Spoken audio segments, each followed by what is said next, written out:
नमस्कार and welcome to जी के reporter. तो दोस्तों, रूस ने यूएन सिक्योरिटी काउंसिल में खड़े होकर भारत के फेवर में एक बहुत बड़ा स्टेटमेंट दिया है। रूस ने मॉस्को या क्रेमलिन में ये स्टेटमेंट नहीं दिया, बल्कि रूस ने यूएन सिक्योरिटी काउंसिल का प्रेसिडेंट बनते ही भारत के लिए ये बड़ा स्टेटमेंट दिया है और पूरी दुनिया के सामने ये कहा है कि भारत, जो कि एक बहुत ही ताकतवर देश है, जो अपने नेशनल इंटरेस्ट के हिसाब से काम करता है, उस पर इनॉर्मस अनजस्टिफाइड प्रेशर डाला जा रहा है, जो कि बहुत गलत है। अब अगर आप यहाँ पर ये सोच रहे हो कि रूस ये सब कह क्यों रहा है और रूस यूएन सिक्योरिटी काउंसिल का प्रेसिडेंट कैसे बन गया, तो देखिए, यूएन सिक्योरिटी काउंसिल में 15 देश शामिल हैं, जिनमें से 5 परमानेंट मेंबर हैं, जिनमें अमेरिका, रूस, फ्रांस, ब्रिटेन और चीन शामिल हैं। बाकी 10 टेम्परेरी मेंबर होते हैं। अब इन 15 देशों में से एक देश 1 महीने के लिए प्रेसिडेंट बन सकता है, और जो भी प्रेसिडेंट बनता है, काफी सारी पावर्स उसके हाथ में आ जाती है, और वो देश ही तय करता है कि कौन से मुद्दे यूएन सिक्योरिटी काउंसिल में उठाए जाएंगे। और इसीलिए यूएस और वेस्टर्न कंट्रीज ने ये प्रयास किया था कि रूस यूएन सिक्योरिटी काउंसिल का प्रेसिडेंट ना बन पाए, क्योंकि यूएस को ये चिंता थी कि अगर रूस प्रेसिडेंट बन गया तो अमेरिका को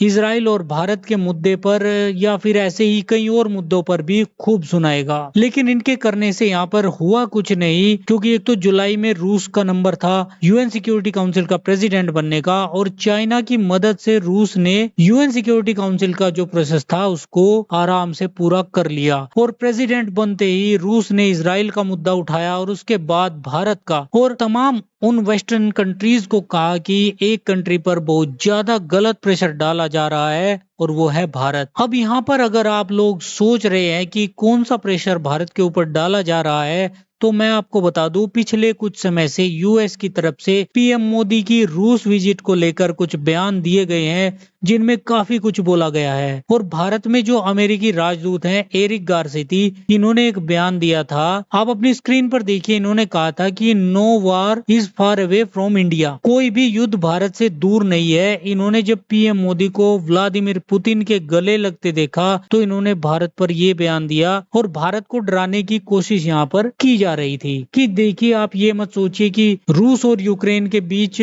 युद्ध चल रहा है और हमारा इससे क्या लेना देना है। तो कोई भी युद्ध दूर नहीं होता, और यहाँ पर वॉर से इनका मतलब है भारत चाइना वॉर से, कि भविष्य में अगर आपका चीन से युद्ध होता है तो रूस आपकी मदद नहीं करेगा, बल्कि रूस चीन का फेवर करेगा और अमेरिका ही आपकी मदद करेगा। गारसेती का लहजा यहाँ पर काफी धमकी भरा था, और इन्होंने आगे कहा था कि हम जानते हैं भारत एक स्ट्रेटेजिक ऑटोनॉमी वाला कंट्री है, भारत न्यूट्रल रहता है, भारत कहता है हम किसी के पक्ष में नहीं है, हम अपनी स्ट्रेटेजी रखेंगे, लेकिन जब युद्ध छिड़ जाता है तो आप न्यूट्रल नहीं रह सकते, और आपको सही या गलत के बीच में से किसी एक को चुनना पड़ेगा। और दोस्तों, ऐसी ही एक स्टेटमेंट अमेरिकी सुरक्षा सलाहकार जेक सेलेवन की तरफ से भी आई थी, जिसमें वो भारत से कह रहे थे कि भारत को रसिया पर दाव नहीं लगाना चाहिए, लंबे समय के हिसाब से रूस एक भरोसेमंद पार्टनर नहीं है। और ये सारी स्टेटमेंट अगर प्रेशर नहीं है तो क्या है, बार बार इस तरीके की स्टेटमेंट देकर भारत को कहा जा रहा है कि आप रूस पे भरोसा मत कीजिए। और आज तक भारत के ऊपर अमेरिका की तरफ से इतना प्रेशर कभी नहीं बनाया गया, लेकिन अब पीएम मोदी और पुतिन की दोस्ती देखने के बाद अमेरिका ये कह रहा है कि आपके बहुत अच्छे संबंध है ना, तो आप पुतिन से कहिए कि यूक्रेन की वॉर को खत्म करे। और दूसरी तरफ यूएस जो कर रहा है उसका कोई सेंस बनता ही नहीं है। एक तो आप यूक्रेन समिट करते हो युद्ध खत्म करवाने के लिए,